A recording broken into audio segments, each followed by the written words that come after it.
Bienvenue dans cette nouvelle vidéo de Lexical Info.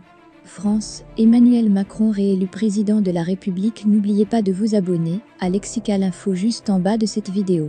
Emmanuel Macron s'impose avec 58,5% des voix contre Marine Le Pen, créditée de 41,5% selon les premières estimations à 20h.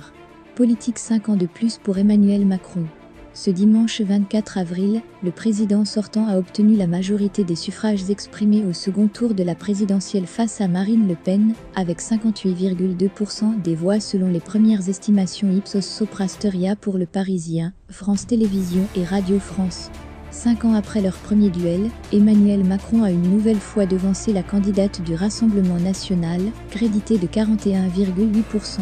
Toutefois, l'écart entre les deux candidats s'est significativement réduit. De 30 points en 2017, il n'est que de 17 points à 20h ce dimanche, en attendant des chiffres consolidés. Emmanuel Macron va s'adresser aux Français depuis le Champ de Mars à Paris, pour célébrer sa victoire.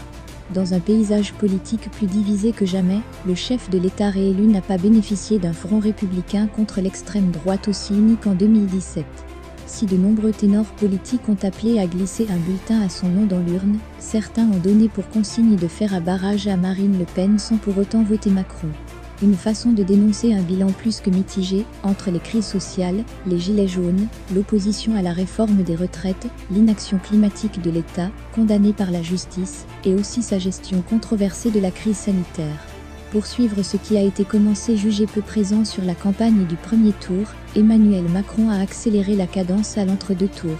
Dans les médias, comme au cours de ses déplacements sur le terrain, il a joué la carte de la compréhension et de la pédagogie face aux mécontents et aux déçus, tout en décryptant ses ambitions pour les 5 années à venir.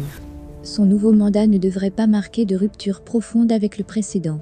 S'il a reconnu quelques rares échecs, Emmanuel Macron a annoncé dès la présentation de son programme mi-mars à Aubervilliers qu'il souhaitait poursuivre ce qui a été commencé sur certaines thématiques, dont le marché du travail. Le projet de la réforme des retraites n'est pas enterré, le candidat Macron a ressorti une version modifiée, mais d'ores et déjà critiquée. Il a aussi proposé la mise en place d'une prime pour les travailleurs pouvant aller jusqu'à 6 000 €, ainsi qu'un chèque alimentaire pour les ménages modestes, afin de répondre aux préoccupations des Français sur le pouvoir d'achat, thème majeur de la campagne. Qui du social, pour un président jugé trop à droite par une partie de l'électorat? Emmanuel Macron défend désormais un versement, fermer les guillemets à la source pour plusieurs aides, mais sa volonté de conditionner le versement du RSA à une activité effective, qui permet l'insertion a crispé. Sur la question environnementale, peu présente dans la campagne malgré l'urgence climatique, Emmanuel Macron est partisan d'un mix énergétique entre le nucléaire et les énergies renouvelables. Il s'est engagé à nommer un Premier ministre directement chargé de la planification écologique. La politique que je mènerai dans les 5 ans à venir sera écologique ou ne sera pas, avait-il martelé à Marseille le 16 avril. L'engagement est pris.